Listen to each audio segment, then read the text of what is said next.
I just read a really interesting book called Think, A Defense for a Thoughtful Life by Danish professor in psychology Svend Brinkmann. He has written a few books where he asks some big and interesting questions about life.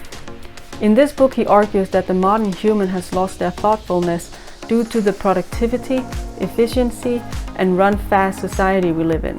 I have to say, I think he's right.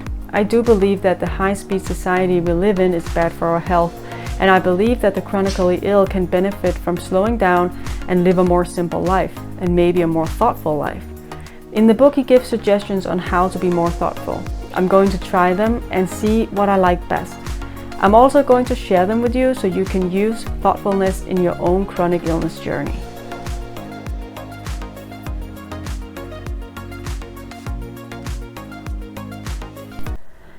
According to Brinkmann, thinking is more than an inner activity. It is also what surrounds us externally. It is linked to bodily, social and material things as well. We think through language, gestures, notes, databases, calculators, etc. These can be seen as tools for thinking. Therefore, a way to practice being more thoughtful could be journaling, but without intention.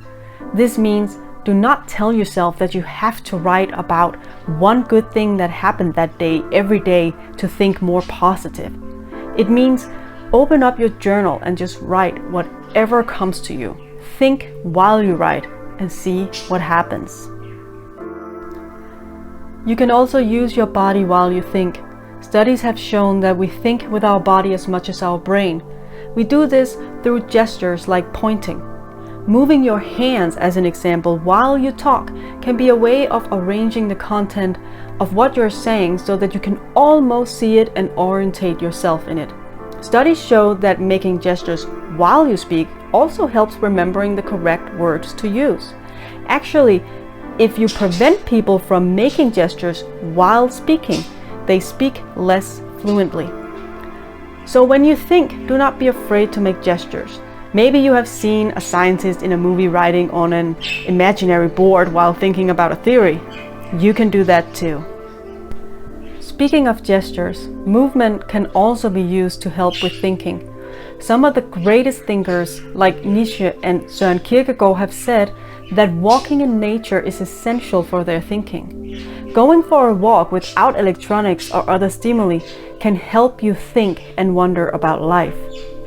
Dialogue is always involved in thinking, whether you're having a conversation with yourself or with others. But by having a conversation with another person, they may give you perspectives that you may not have thought of yourself, and this could give you something to think about, as they say. Speaking out loud to yourself can actually also be a good way of getting your thinking going. Reading can help you get inspired to think.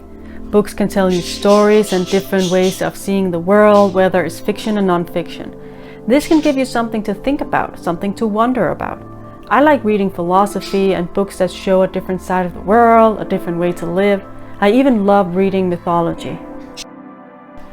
Knowing your history and culture can help you wonder about what has shaped you and why you may have certain opinions. Therefore, diving into world history can really be an eye-opener and help you think about your life and who you are. I've been doing this for a while and I have to say I'm a bit shocked of what I'm learning, and it has really given me something to think about. Don't forget to slow down and just wonder sometimes.